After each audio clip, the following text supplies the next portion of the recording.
All right, Marco, we've got you on this video LM note here. I wanted to bring you on for both power rankings and an interview. So we're going to be tackling power rankings first, and then we're going to get through a couple of burning questions that I'm sure a lot of us have for Marco after these first few weeks. So starting with power rankings, I think the best way to do this is each team's biggest strength, biggest weakness, their X factor, and how did your draft analysis do, Marco? Because I know sometimes they age very well and sometimes very poorly. Usually, so I'll say, first of all, thank you for having me on. I'm really excited for this. I love these kinds of episodes where they're kind of like a podcast. So I'm very excited to, see what kind of takes we can come up with. I will say that regarding my takes aging poorly or not, usually they age poorly because I have like my late round targets, and of course, late round targets usually don't pan out. Like I think I remember I said something this year about Zamir White, and like that has not uh lived up to the hype that I was thinking that he would. Like I think I got on Nolan's ass for that for not picking Zamir White, for example. So we'll cover it, but I just want to say I did try to limit that this year and more so look at the like top six picks. So I'm interested to see what we end up coming up with.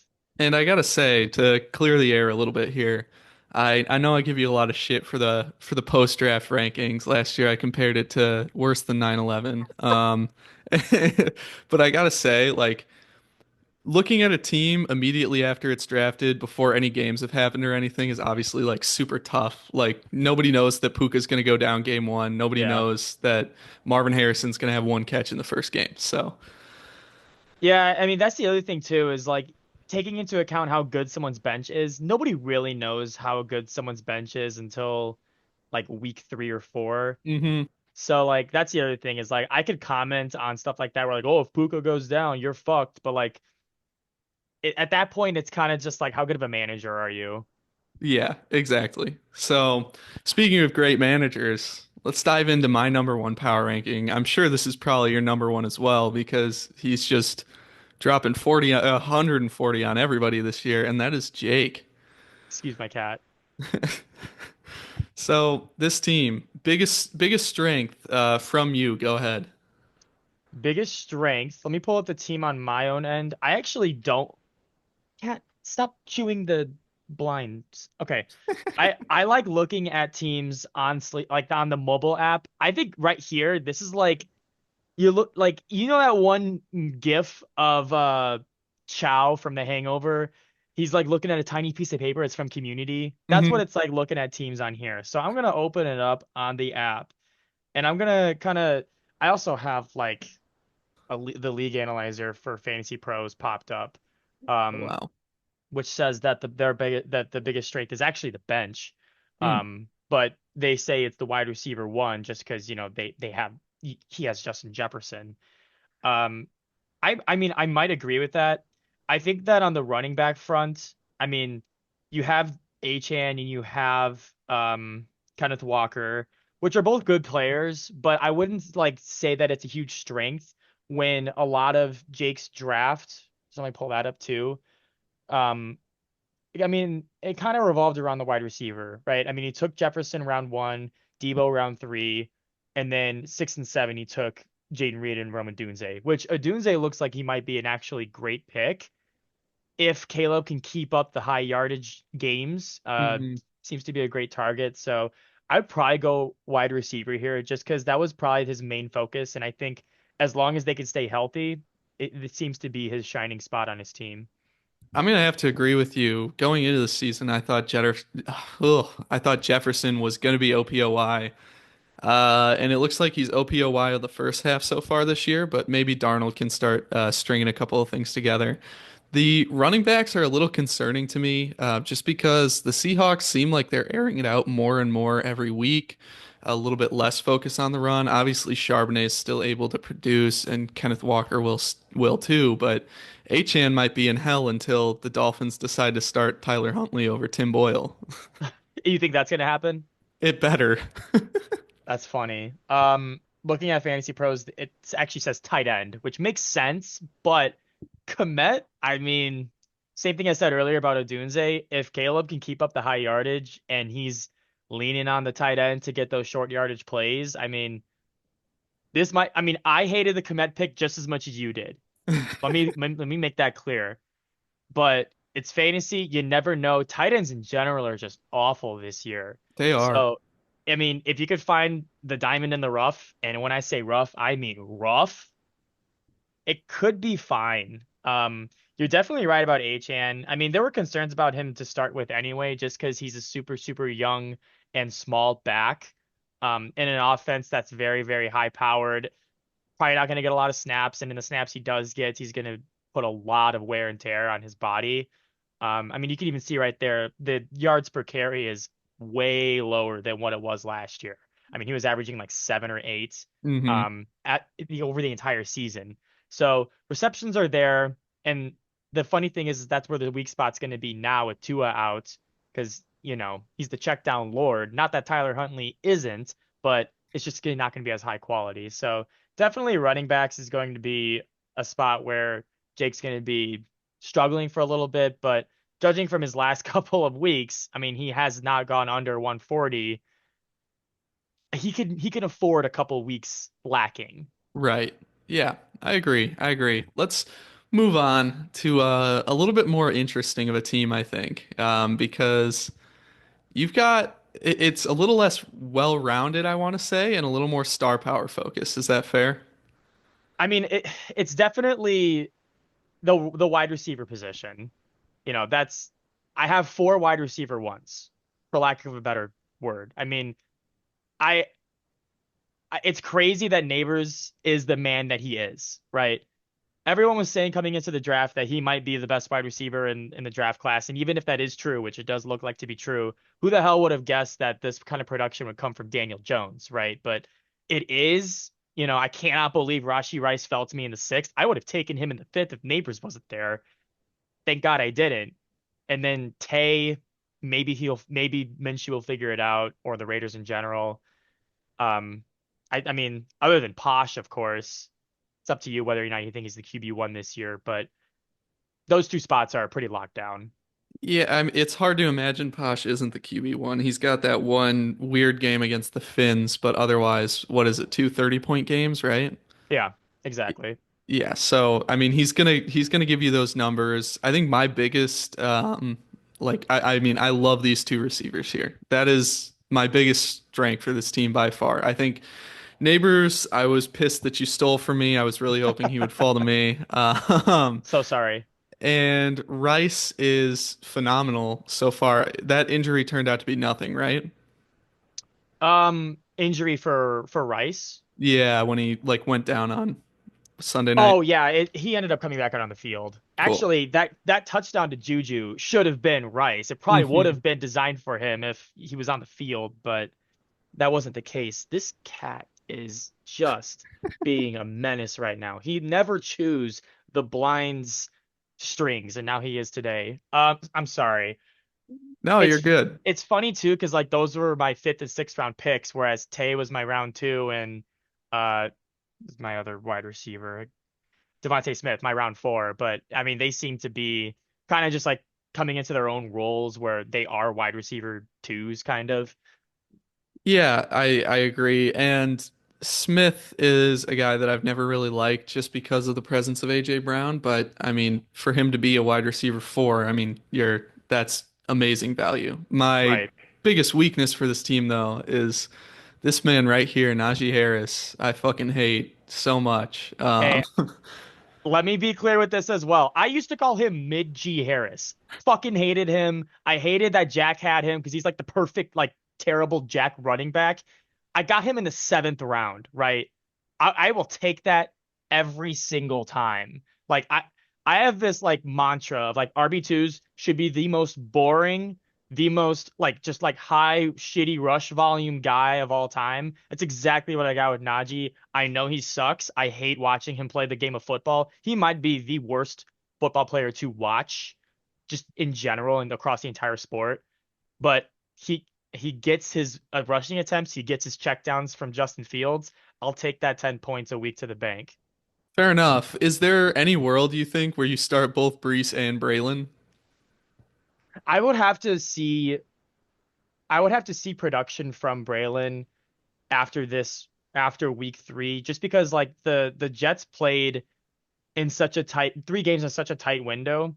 So I've been seeing people say that the reason why Braylon Allen got more involved in week 3 was because they played 3 games in the span of 11 days, right? Because they Mm, started Monday night and then week 3 was Thursday night.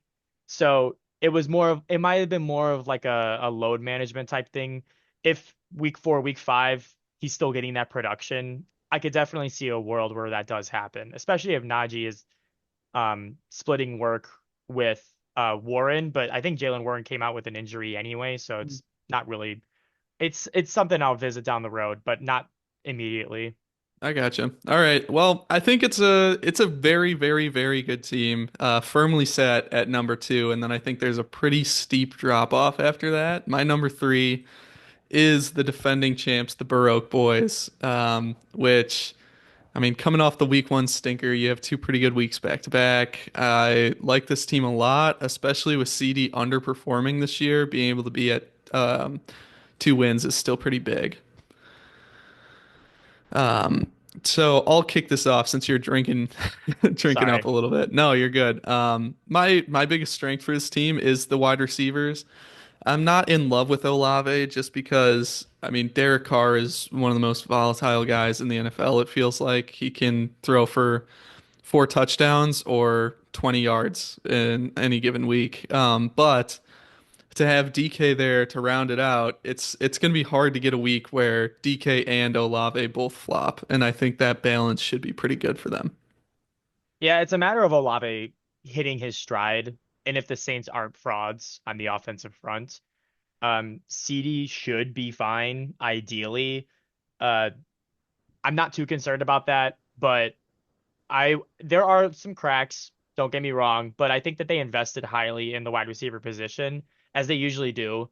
And on paper, this team should be really strong on that front. Right. My biggest concern, I mean, probably should be that they're starting Cam Akers right now. But I'm gonna have to go with Dak because he looks horrible since getting that extension. Well, they have Jaden Daniels. I wouldn't be too concerned with them on the quarterback front. I think they have the worst running back room in the league. That's fair. You're not a big fan of Big Ream? He wasn't even active. I mean, I he wasn't even on the P squad. Like what? I mean, his their RB1 is Brian Robinson. Their RB2 is Ty Chandler. It's the worst RB room in the league. You'd be hard pressed to find one worse. Maybe Yeah. you'll have to go over to Jack's Bums to find something like that, but it's it's what happens. You know, they have Pacheco out on the IR. It's gonna take a while for them to reload there. I cannot wait to get to Jack's team here. Oh, He has not goodness. subscribed. He has not read a single LM note yet, but I am very I love just bashing him anyway. Oh, we'll be Our doing number that. four team though is gonna be Ray. Rise of a Midwest Fantasy. They are super strong at kicker, which is proving to be a luxury. What's the word I'm looking for? High value position. I Hmm. mean, I saw the tweet earlier today. I don't know if you did, but like he would be the tight end one by scoring. He'd be like the RB5 or something like that. I mean, I'm saying if Ray wins the ship this year, he has to get an Aubrey jersey. There's no other alternative. It has to happen. Yeah, I think I agree with you, honestly. He has been stellar and he will continue to be. I assume this Giants game is going to produce a lot of field goals for the Cowboys, but Absolutely. um I mean, will he ever miss? I don't think so. I mean, maybe in the wind, maybe come playoffs. I Mm, mean, I don't know what his playoff schedule is actually. Let me look at that real quick. It's going to be at Carolina, home against Tampa, so that's a dome, and then at Philly. wow. Not the greatest conditions over there in Philadelphia in the winter time. Hey man, if he makes it to the Super Bowl, maybe Aubrey hits the bench for the last game for the squad. Exactly. You know what? Was just mentioning the RB room at Baroque, but this might be runner up. Fantasy Pros says so. I mean, Bucky Irving. Bucky Irving could be a sneaky good like RB2 maybe, but David Montgomery is serviceable as the RB1 for sure. He's put up the numbers. But as the RB1 of this team, I mean, he got him in like what the oh, I could just check right now. He got him in the well at the fifth, five, six turn. Right. So I mean, Rashad White has looked awful. I I don't want to say I don't want to say I called it, but any running back that only is good because of their volume and not because of anything else, they're going to fall if it they're going to fall. Hmm. And that's exactly what happened. But he has Bucky Irving, should be fine, but this is a rough room. Chase Brown is not panning out at all in Cincinnati, as well as Cincinnati in general not panning out. Right. So it's tough sledding for them for Ray, but I mean with Aubrey, Pittsburgh defense is also super strong. Kyler's looking great. The Marvin Stack is looking great. I think number four is maybe a little high in my book, but definitely a good team worthy of 2-1 record. All right. I like the takes. I pretty much agree with you on everything there, though I will say I'm a little concerned about Marvin. I get the volume there, but I mean, 5 catches on 11 targets, not ideal. I guess he's still adapting to the NFL and all that, but like without a couple of these big boom plays, he could be a bust week to week. Yeah, I mean, I don't want to throw out a Gabe Davis accusation here, but with 11 targets, I think he's going to be fine. I mean, Okay. I'm trying to think of like who is another player that was like super like boom plays. I mean, we could pull out like the Julio card, I guess, but I don't even know. Yeah. Moving on. We have a 1-2 team, and this is the Chicago Crystal Ballers, Nolan's squad, who recently had that great trade with Jack to get Kyron Williams, who is like literally on Todd Gurley pace to start this year. You know what? Fuck that guy. Give me Ramondre Stevenson. Who the fuck says that? Who says that? I And then throw. I'm not. I'm gonna wait. I'm gonna wait on it. I think that Nolan might be number 3 or 4 in my rankings because of this trade. I mean, what an unbelievable trade, right? We're acting like Kyron and DJ Moore are pennies, but they're certainly not. I mean, that's his RB1 now. And with Jordan Mason still, operating with the way that he is, this team is fit for wins any single week, any given week. I mean, we'll see how Hurts does without AJ Brown for this period of time. He didn't look great this past game. I mean, he gave like 170 yards to Dallas Goedert or however much it was, hmm which is fine. I don't know if that scheme is going to work out in the future, but I mean, he still has AJ Brown on his bench. He may even come back. Nico Collins is looking absolutely amazing. I wish I could have him, but it just didn't work out with the draft. Kittle is serviceable enough at tight end this year. I mean, this is a very well-rounded squad. The running back room was only improved from this trade. I mean, I'm not the biggest Kyron fan, but I'd still take him as an RB1 over David Montgomery, I guess. So, Ramondre Stevens. or Ramondre Stevenson, exactly. So that's my take about this team. I think that them Nolan being in my division again is a nightmare for me. Again. So thank you, Jack.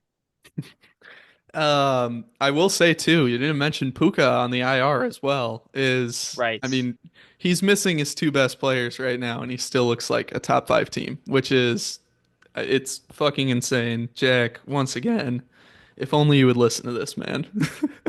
Yeah, he's not. That's the funny thing is he's not. Yeah, coming in at number 6 is Ty, which I realize is probably not my greatest take. I see the concerns with this team, but I also really like the upside.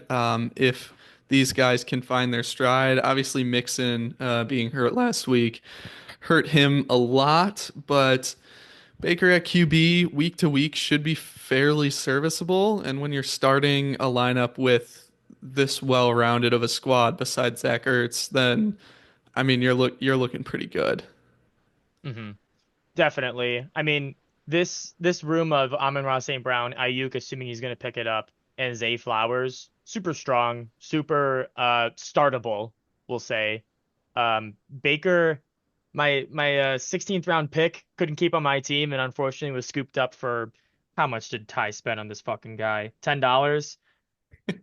I mean, for his QB1, it makes sense. And I think that he will continue to be fine, but it's not the greatest like QB1 to have. It's definitely a weak point of his, but you could always find serviceable starts at quarterback. Streaming quarterback is not new to Ty at all. So I think that, middle of the road ranking for him is perfectly acceptable. I mean, he's been working. I mean, he has Sam Darnold on his roster now too, and he's the QB4 of the year right now. So Right. I think that Ty has a really well-rounded team. Derrick Henry is looking like he's paying off its dividends at 208. Given that you had that draft trade with him, I think that that worked out perfectly for both sides. You guys got exactly what you guys wanted, and Hmm. it's his running back room is pretty decent. It's all pretty solid. I think you're right. I don't think this team is necessarily championship caliber by any means, but it's someone that'll probably hang around in the playoffs and could maybe win a game or two. Exactly. I agree. Moving on, we have my nemesis, Joe,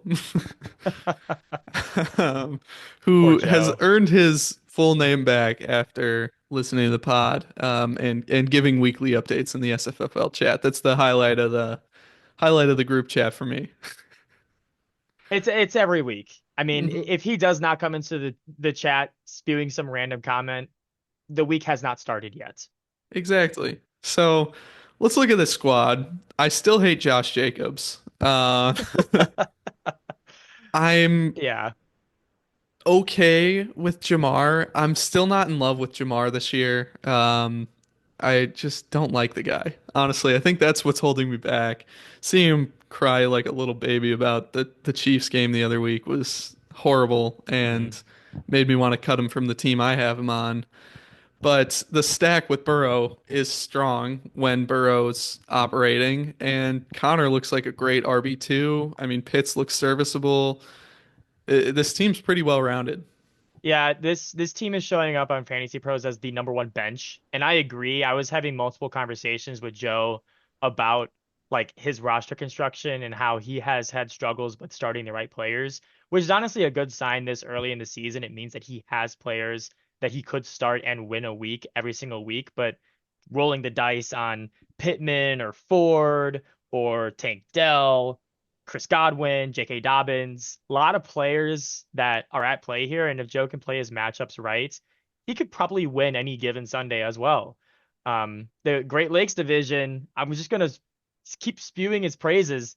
It's ridiculous, and I'm glad that I'm 3-0, but it is tampered by the fact that Joe's in the division with at 2-1. Jake is 3-0. Nolan is a very solid team as well, arguably above Joe here. And like you're right, James Conner probably the best RB2 in in the league this year. Jamar, if they get it going late in the season like the Bengals usually do, look out. I'd be very concerned. Um, Obviously Burrow isn't looking like his old self quite yet. He did have a super solid game, but still had a loss against the Commanders. So it's gonna be interesting to see how he does against the Panthers and Baltimore and the Giants and Cleveland. Like these next four games, there's definitely a tough run for the Bengals, especially at 0-3. Hmm. So his team kind of rides on that currently. I mean, he rode to victory on that stack single-handedly basically last week. And that's kind of proof of where he is, where if it's difficult to find the right starters for him, he has to depend on that stack. And if they do end up playing super well, it's going to be very hard to beat them. Yeah, I think I agree. Joe, I want to say the weakest point of this team is the manager. That's a great point. Let's see. Like Joe, I hope you hold it together, but I smell like a trade with AJ or something coming in the future, which just never works out well for the other You, party. you know what? I had a discussion again with Joe, and he always likes to bring up his trade history, how he always seems to trade away generational players before they break out. So he is aware of it. He knows he's trying to learn from his mistakes, and we'll see if he can resist his urges. Yeah, I love it. Coming in at number 8 is me, which I still like my team this year. I'm not gonna lie. Oh no, we're already running out of time. I Okay, we still can do like two my parts. team. I still like this team a lot. I mean, Jack is great still. Bijan is finding his stride. ETN is horrible right now. Like that's the point that I'm most concerned about at this time is that the Jaguars just look like they're a fucking D3 school. Yeah, exactly. I mean, like you said, Lamar Jackson is probably he's in contention for QB1 this year. Your running back room, as always, is solid as long as ETN can pick it up, which I think he can. He looked solid, and he's getting a lot of the work in Jacksonville. Um, Bijan is obviously going to be a very, very top tier running back, so it's definitely your strong suit. When it comes to wide receiver, though, I mean, I was wanting to roll the dice on Drake London in the third round. I guess fortunately so far I went with back with my boy Posh because this is just not panning out in Atlanta. What do you think is going on in this Falcons offense? Honestly, man, I have no fucking idea, but they look horrible. Like at times and other drives, like drive by drive, it's an entirely different team, and it's super frustrating to see. London, obviously, the last 2 weeks has put up like 17 and 18, which is great, but it's a scary 17 and 18 where Right. I'm not like trusting really of him putting that up. And then Ridley is as volatile as ever with 8, 25, and 2. I mean, hmm that's just the product of Levis, I guess. Like I've ended up with a lot of guys on this team who can win me any given week, but also absolutely lose me any given week as well. Yeah. What is the train to Bijan name meeting? I've never actually understood it. Oh, famous Korean horror movie called Train to Busan about this train full of zombies. This is the most Steve Watch shit I've ever heard. Let's move on. All right. Coming up next we have Spence. Team Team name. name. Team name. You know what? We wanted to talk about my draft rankings. I think that I or my draft analysis. This has panned out exactly like how I imagined it, except it's even more amplified by the trade that happened where now he's got Saquon and like I still don't quite know how I feel about that trade with AJ, but man, this team looks actually more solid than I think the ninth spot implies. Saquon very much so in the RB1 running.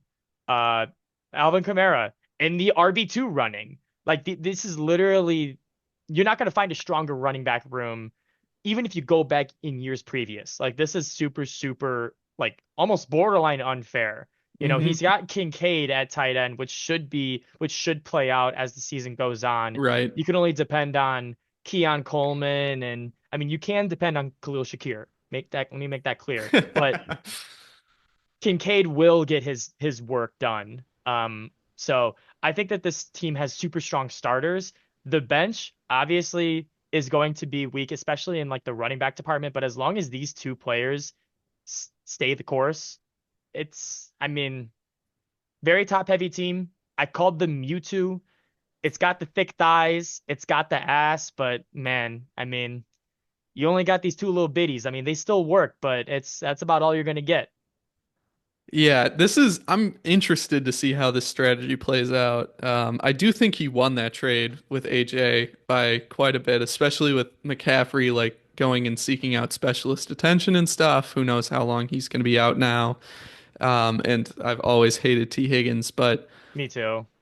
I mean, even if Zamir White never really does pan out, this is still a winning trade for Spence, in my opinion.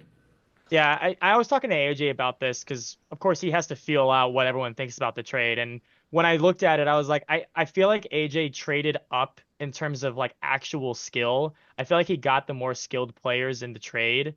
But in terms of like situation and actual like team surrounding these players, I think for the time being, Spence won the trade. So we'll see if the talent ends up playing out the way that maybe should, but I think from a fantasy standpoint, at least for the time being, we could see that Spencer's probably going to reap the benefits of that.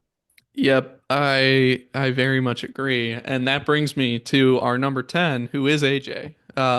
And I'm not gonna lie, I look at this team and I think it's the worst one AJ's put together probably ever in his SFFL tenure. I mean, especially if Mahomes can't get it going here, like fantasy wise, this team is pretty bad. Hmm. Well, it's tough too because you mentioned this before when you talked about Cooper Kupp getting injured. Like AJ does not pull any stops when it comes to risky decisions. And this is kind of playing out the way that you would expect it. I mean, Cooper Kupp does end up getting injured. I mean, he was going to look like 2021 form just for him to, realize he's 31 years old. And so what is injured? His ankle. Yeah, Mhm. it's tough sledding for him. He trades for McCaffrey. So AJ's saying, and I mean, he's done this so many times before where he says, I'll win those games later. I'll worry about that later. I mean, shit, if McCaffrey does come back, maybe he will, but it's just we'll have to just see what happens. I mean, JT had a great game against the Bears, but nobody else is really putting up numbers on this squad, so it's kind of hard to say what exactly is going to happen until McCaffrey and Cup does come back. It's also tough to see because AJ hesitated here.